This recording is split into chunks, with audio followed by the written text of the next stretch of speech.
Hari Lebaran bukan berarti tanah air sepi peristiwa. Ada momen sukacita tapi terselip juga duka nestapa. Momen silaturahmi Lebaran dimanfaatkan dua pihak yang selama ini dengan tanda kutip ini berhadapan-hadapan. Bisa duduk satu meja untuk berdiskusi bersama seperti saya malam hari ini. Pertanyaannya, apakah ini langkah awal untuk rekonsiliasi atau hanya bumbu penyedap politik semata? Yang satu ini sudah bukan lagi teka-teki tapi harus benar-benar diperangi. Aksi teror brutal kembali menimpa kepolisian. Minggu ini juga pemberitaan dipenuhi dengan cerita pulang kampungnya Barack Obama ke tanah air seperti Anda-Anda semua yang mudik ke kampung halaman selama Lebaran kali ini. Apa pesan dan dampak yang bisa diambil dari kedatangan Presiden Obama? Kami akan membahas 3 topik utama yang menjadi top of mind publik minggu ini bersama Profesor A.S. Hikam, analis politik senior dari Presiden University. Terima kasih Prof. Hikam. Terima kasih Mas Budi. Minal aidin wal faizin. Maaf lahir batin. Kemudian ada senior saya juga Mas Bambang Harimurti, jurnalis senior. Terima kasih Mas Bambang. Minal aidin wal faizin juga. Mohon maaf lahir dan batin. Tapi sebelum kita akan masuk ke informasi atau pembahasan pertama ini, silaturahmi antara, mungkin kalau silaturahmi open house presiden itu biasa ya Prof. Tapi kalau dilakukan dengan quote unquote kita anggap sebagai musuh politik, duduk satu meja, tertawa-tawa terlihatnya. Apakah ini sebuah pertanda baik atau justru hanya ini aja gincu-gincu politik semata? Kita akan bahasnya tapi kita ikuti informasi pengantar berikut ini. Idul Fitri nampaknya membawa berkah tersendiri terhadap hubungan Gerakan Nasional Pengawal Fatwa Majelis Ulama Indonesia (GNPF MUI) dengan pemerintah. GNPF MUI terlihat menghadiri acara open house yang diselenggarakan Presiden Joko Widodo di Istana Kepresidenan pada Minggu 25 Juni lalu. Pertemuan diusulkan GNPF MUI ini disambut baik Presiden Joko Widodo. Pertemuan ini difasilitasi oleh Menteri Agama Lukman Hakim Saifuddin, Menko Polhukam Wiranto dan Menteri Sekretaris Negara Pratikno. Pada pertemuan itu, GNPF MUI diwakili oleh Ketua Umum Bahtiar Nasir, Wakil Ketua Umum Zaitun Rasmin, dan tim advokasi GNPF MUI Kapitra Ampera. Pertemuan tersebut berlangsung sekitar 20 menit. Yang menarik, ini merupakan pertama kalinya GNPF MUI bertemu dengan Presiden Joko Widodo. Seperti diketahui, belakangan ini GNPF MUI gencar melakukan kritik terhadap sikap pemerintah. Salah satunya dalam aksi unjuk rasa atas kasus Ahok dan dugaan kriminalisasi terhadap ulama. Namun, Menteri Sekretaris Negara mengatakan dalam silaturahmi tersebut, GNPF MUI justru mengapresiasi dan mendukung kinerja pemerintah. GNPF MUI juga menyampaikan dukungannya kepada semangat kebinekaan. Yang sudah intinya yang sampaikan Pak, kami ingin berkomunikasi. Pokoknya kita ingin mendapatkan akses untuk berkomunikasi dengan Presiden dan beliau mengatakan bahwa intinya mereka juga mendukung sepenuhnya kebijakan pemerintah, mereka mendukung sepenuhnya pembangunan bangsa ini dan mereka mengapresiasi apa yang dilakukan oleh Pak Presiden dan meminta untuk punya akses komunikasi itu aja. Ya, kalau Pak Presiden tadi menyampaikan ya ini masalah komunikasi ya mari kita buka komunikasi gitu aja. Setali 3 uang dengan Mensesnek, Ketua Umum GNPF MUI Bahtiar Nasir mengatakan pertemuan tersebut merupakan upaya membuka jalur komunikasi dengan pemerintah. Dan mudah-mudahan ini menjadi momentum silaturahim yang baik bagi kita semua. Alhamdulillah hari ini kami diterima Presiden dalam rangka silaturahim halal bihalal hari raya. Dan ini bagi kami adalah sebuah kesempatan untuk bisa menyampaikan dalam rangka momen halal bihalal ini hal-hal yang selama ini menjadi harapan kami. Sambutan baik GNPF MUI di Istana sejalan dengan pernyataan yang pernah dilontarkan Jokowi pada kesempatan berbeda terkait pentingnya peran ulama dalam memberi masukan terhadap kebijakan pemerintah. Hubungan antara ulama dan umaro ini penting sekali. Kita tahu bahwa negara kita adalah negara dengan penduduk muslim terbesar di dunia, sehingga hubungan ulama umaro ini penting. Di samping itu juga saya selalu ingin mendapatkan masukan dari para ulama.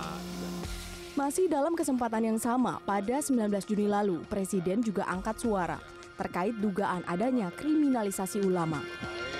baik di tingkat nasional, di daerah, kita tiap hari ketemu dengan ulama bagaimana kita mengkriminalisasi.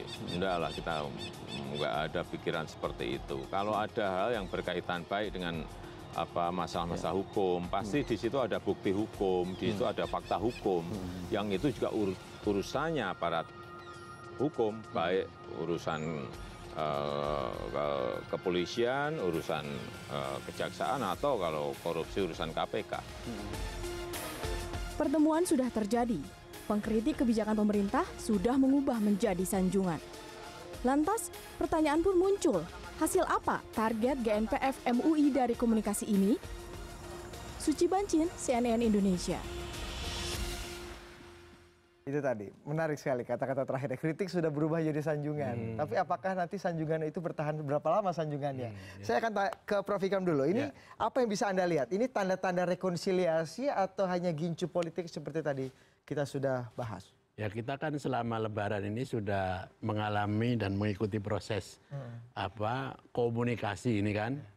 Yang terakhir waktu saya diwawancarai CNN, waktu saya di Solo, saya mengatakan bahwa kita lihat bagaimana perubahan-perubahan atau dinamikanya ini. Nah, pertama kan sanjung menyanjung. Sementara di bagian Pak Jokowi ya tetap wait and see. Nah, yang kita lihat dinamika yang paling cepat itu justru di dalam GNPF MUI. Seperti apa? Justru lebih volatile. Iya, karena pertama belum lama ketemu Pak Jokowi sudah melakukan semacam katakanlah klarifikasi bahwa itu bukan karena mereka meminta, kami kepentingan dua pihak. Habis gitu dipanggil oleh Pak Amin Rais. Dan kemudian ada the so-called resolusi Jogja. Yang isinya betul-betul sama dengan menganulir itu. Kemudian hari ini saya membaca juga apa yang disebut sebagai statement dari Arab Saudi oleh Habib Rizik yang mengatakan bahwa antara lain ya, bahwa pertemuan dengan Jokowi itu bukan pengkhianatan. Jadi kan kalau kita lihat yang lebih konsisten itu di istana. Artinya wait and see. Tetapi yang dari sini nih kayaknya memang ada dinamika khusus di dalam sini ini. Apa yang Anda baca di dalamnya? Kenapa kemudian menjadi begitu volatile, begitu? Saya kira kok belum ada satu kesatuan pandangan di kelompok GNPF ini sehingga kemudian Pak Amin Rais bereaksi begitu, Pak Habib Rizik begitu, Pak Bakhtiar Nasir bereaksi begitu. Nah kan makanya saya kira posisi wait and see dari Pak Jokowi ini saya kira lebih stabil menurut saya. Nah yang kedua bisa juga nanti ini Mas Bambang yang lebih paham. Apakah ini gimmick komunikasi publik? Ya, jadi kan ada cara itu kan. Yang satu call tinggi, yang satu enggak. Ya, sehingga kemudian lawan ini kemudian akan ini yang mana kan begitu kan? Nah, bisa juga begitu.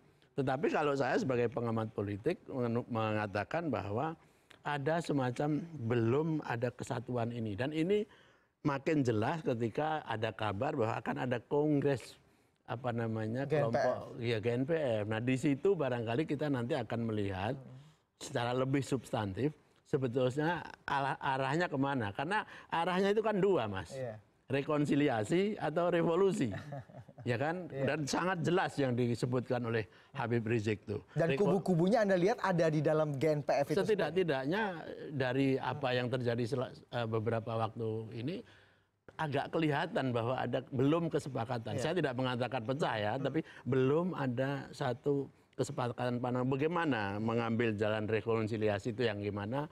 Padahal kalau lihat statement Pak Habib Rizik itu kalau rekonsiliasinya isinya ini. Kalau revolusi begini-begini kan. Nah dari situ maka dinamika masih akan berkembang lagi. Oke, Mas Bambang kalau Anda lihat seperti apa maksudnya apa yang membuat kemudian presiden ini kan jelas kubu yang selama ini sangat secara keras bukan hanya tertutup tapi sangat terbuka menentang presiden gitu. Kemudian presiden mau menemui mereka secara visual ini kan sesuatu yang punya nilai kapital politik yang cukup besar. Apa yang Anda lihat Mas Bambang? Ya kalau saya lihat sih sebetulnya kan kita lihat presiden itu kan mula-mula agak kaget waktu 212 ya. Terus terang saya rasa di luar dugaan bahwa ternyata kelompok militan ini berhasil mengumpulkan massa gitu banyak sehingga kalangan yang biasanya moderat kok bisa ikut ke sana gitu. Betul. Tapi setelah dia ikut sholat, kemudian terutama kelompok GNPF ini kan kehilangan momentum setelah Ahok dihukum masuk penjara dan kemudian dia tidak banding sehingga nggak ada lagi alasan untuk melakukan gerakan dan melancarkan aksi.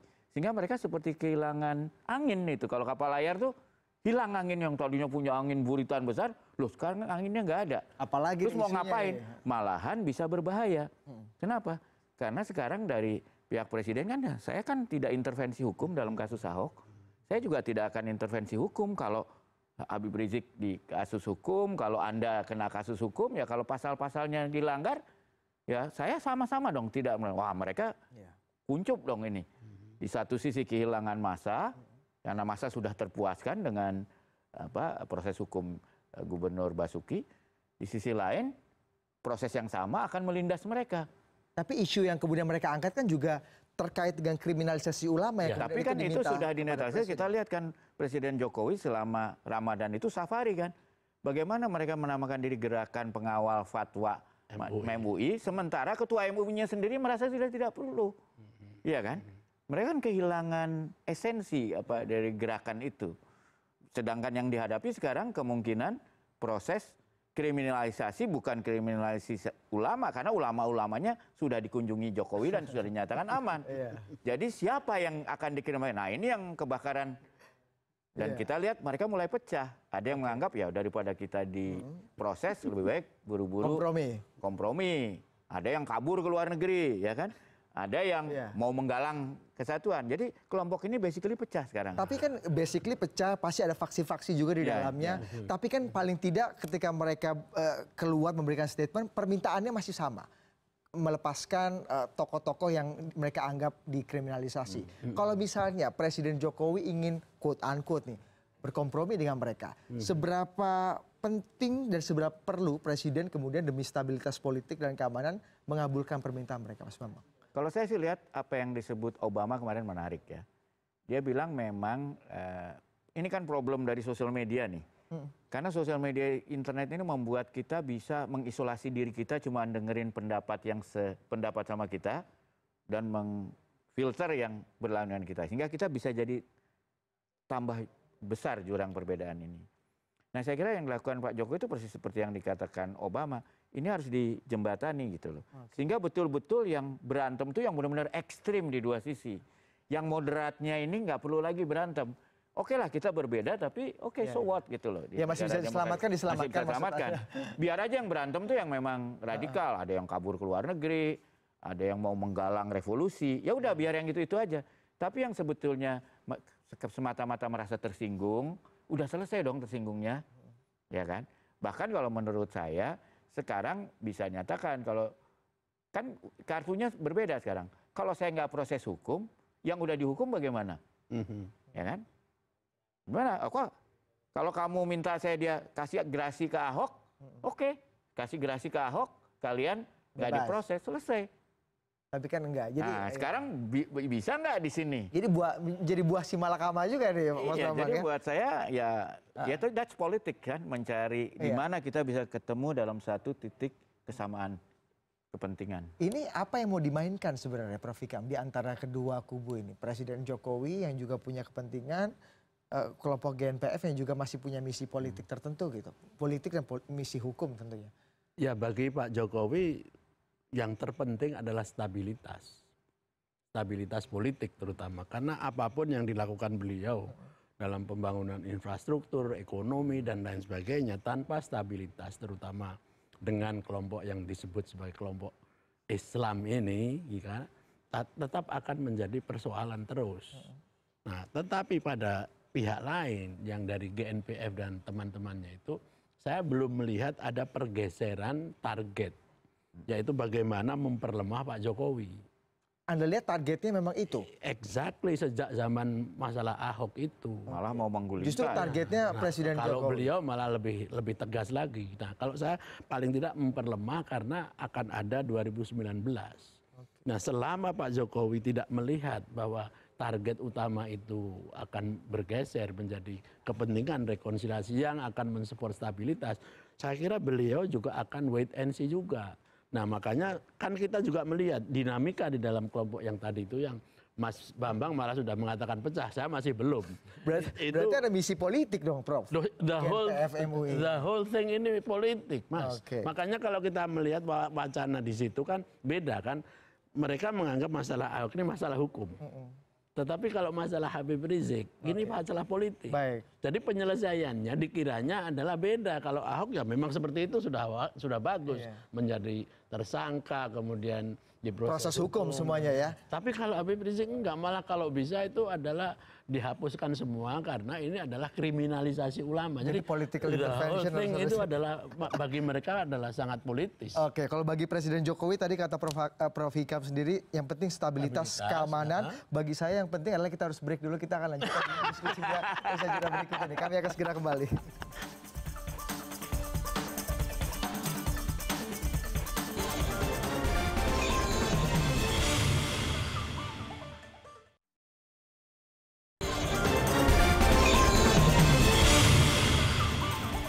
Jadi memang dua-duanya ini political mission gitu, Prof. Masih punya misi-misi politik. Iyalah, kita jangan terlalu mengentertain ourselves. Kalau kita, Prof. Hikam tadi mengatakan bagi Presiden Jokowi sendiri yang paling penting adalah stabilitas politik keamanan karena dia yang paling bisa mendapatkan manfaatnya.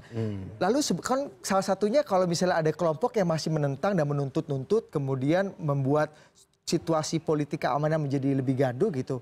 Harusnya kan dikompromikan saja, dituruti saja.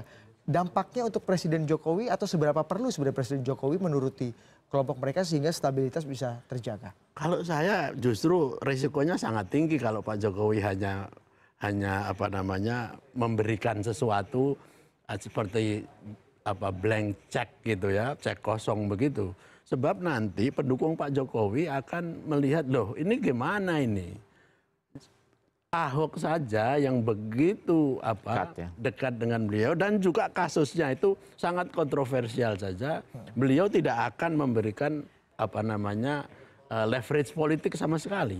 Nah ini kepada pihak-pihak yang sejak awal memang sedang menggunakan kasus Ahok, ya malah akan diajak kompromi. Jadi Pak Jokowi saya kira jauh lebih positioningnya lebih bagus dengan cara begini.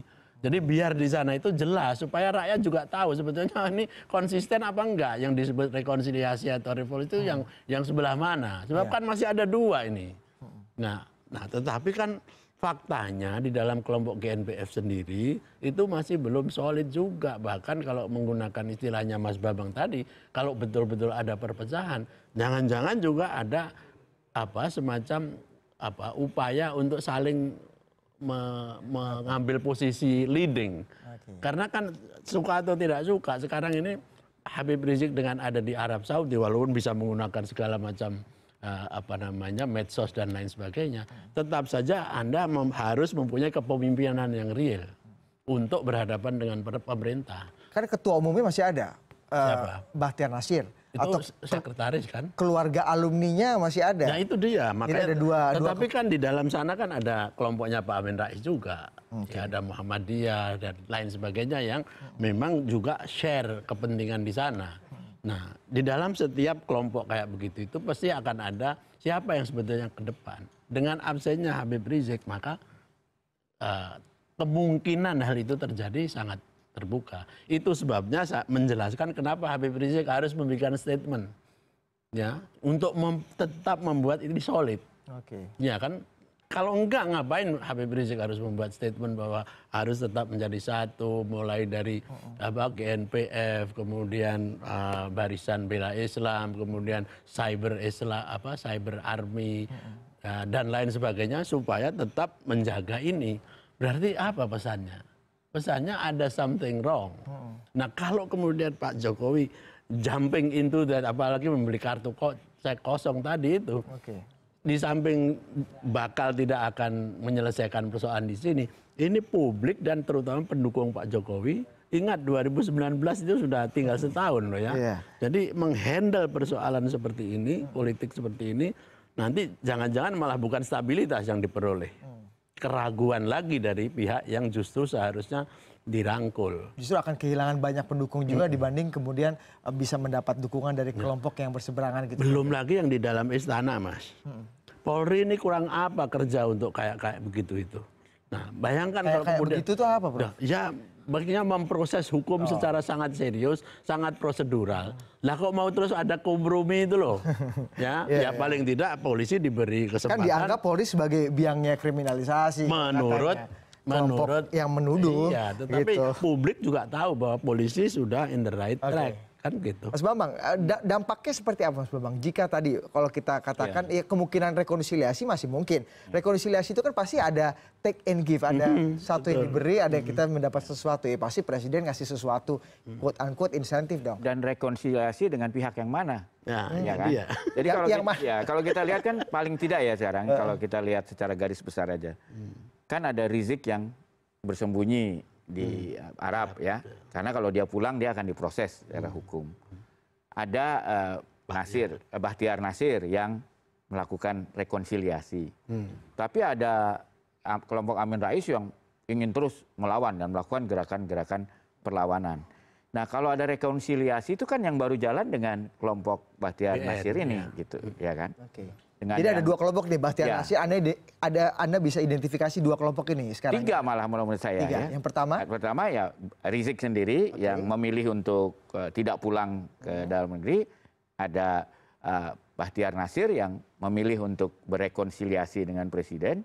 Kemudian ada kelompok Amin Rais yang malah sekarang mau menggalang terus perlawanan gitu, mau bikin.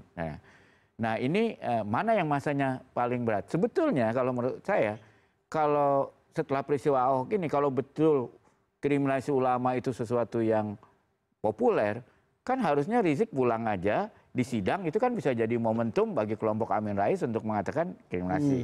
Tapi nyatanya kan nggak mau pulang si Riziknya. Jadi artinya Rizik itu juga tidak mengakomodasi kepentingan kelompok Amin Rais gitu loh.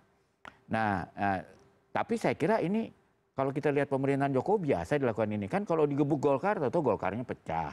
Digebuk sama PP, PP-nya pecah, ya kan? Jadi ini kayaknya ya bagian dari modus operandi yang sama. Kalau kelihatan polanya seperti itu ya? Iya, kelihatan pola.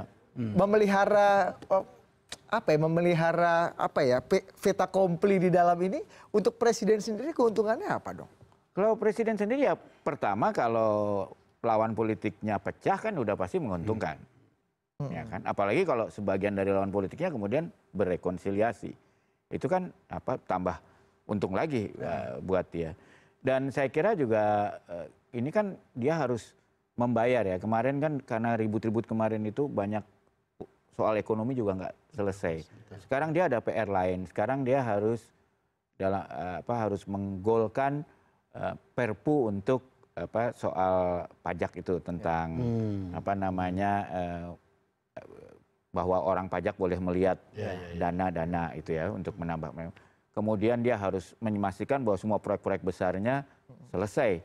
Kalau proyek besarnya selesai 2018 atau 2019 sebelum pemilu, kan Jokowi nggak perlu kampanye lagi.